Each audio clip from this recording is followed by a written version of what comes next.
ایک دفعہ کا ذکر ہے۔ ایک نہایت کامیاب اور ارب پتی تاجر کے بحری جہاز سمندری طوفان میں غرق ہو گئے۔ وہ سڑک پر آ گیا اور اس کا سارا سکون لٹ گیا۔ مایوسی اور ذہنی دباؤ سے بچنے کے لیے اس نے ہر علاج کروایا مگر بے سود۔ ایک دن کسی کے مشورے پر وہ روتا ہوا جنگل میں ایک خاموش درویش کے پاس گیا۔ اس نے سوچا تھا درویش کوئی معجزہ کرے گا یا جادوئی وظیفہ دے گا جس سے جہاز واپس آ جائیں گے۔ درویش مراقبے میں آنکھیں بند کیے بیٹھا تھا۔ تاجر پاس بیٹھ گیا۔ حیرت انگیز طور پر کچھ ہی دیر میں درویش کے بولے بغیر ہی تاجر کے دل کی گھبراہٹ اور شور تھمنے لگا۔ اسے اچانک محسوس ہوا جیسے جہازوں کا ڈوبنا کوئی بڑی بات ہی نہیں ہے۔ درویش نے ابھی آنکھ تک نہیں کھولی تھی لیکن اس تاجر کی مصیبت کا سارا احساس اور خوف وہیں ختم ہو چکا تھا۔ وہ پرسکون مسکراہٹ کے ساتھ واپس لوٹ آیا۔ السلام علیکم۔ لائف لرننگز کے پلیٹ فارم پر آپ سب کو خوش آمدید۔ دوستو، یہ محض ایک قصہ نہیں، روحانیت کا ایک بہت گہرا راز ہے، اور اسی راز کو عظیم صوفی دانشور حضرت واصف علی واصف رحمۃ اللہ علیہ نے ان خوبصورت الفاظ میں بیان کیا ہے۔ آپ پریشان حال ہو کے نکلے اور کسی آدمی کے پاس گئے جس کے بارے میں یہ گمان تھا کہ یہ اللہ والا ہوگا اور مجھے میری مصیبت سے نجات دلائے گا۔ جہاں مصیبت کا خیال گم ہو گیا یا مصیبت ہی گم ہو گئی تو سمجھو کہ یہ اہل اللہ کا مقام ہے۔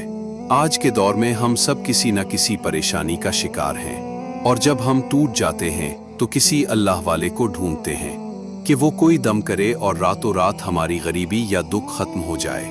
لیکن واصف صاحب نے سچے اللہ والے کی پہچان یہ بتائی ہے کہ اصل کرامت یہ نہیں کہ وہ ہوا میں اڑے، اصل معجزہ یہ ہے کہ آپ روتے ہوئے اس کے پاس جائیں اور محض اس کی صحبت آپ کے اندر کے طوفان کو خاموش کر دے۔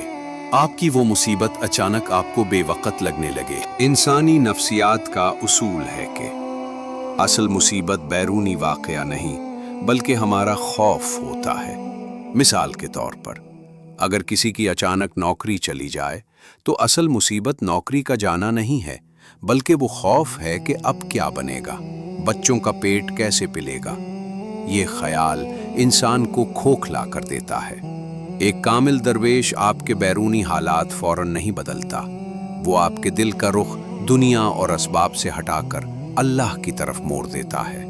اس کی محفل میں آپ کا خوف پگھل جاتا ہے اور یہ پختہ یقین مل جاتا ہے کہ میرا رزق نوکری کا محتاج نہیں، اور تب واصف صاحب کے الفاظ کے مطابق مصیبت کا خیال گم ہو جاتا ہے۔ سچے اللہ والے آپ کو دعائیں بیچ کر پیسے نہیں کماتے، وہ آپ کو خالق سے جوڑتے ہیں۔